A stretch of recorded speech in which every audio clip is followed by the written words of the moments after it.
តីតកាលបណ្ដាលឲ្យចិត្តមិនស្ងប់ចង់ឲ្យគ្រប់យ៉ាងត្រឡប់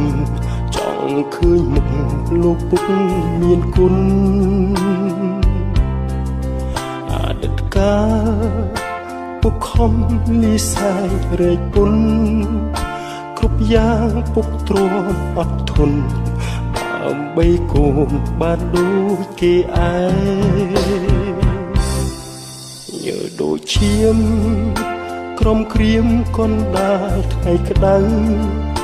ដល់ផ្ទះមិនថាយប់ជ្រៅពុក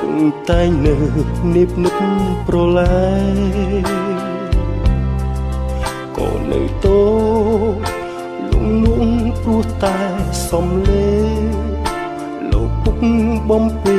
ឲ្យគេលង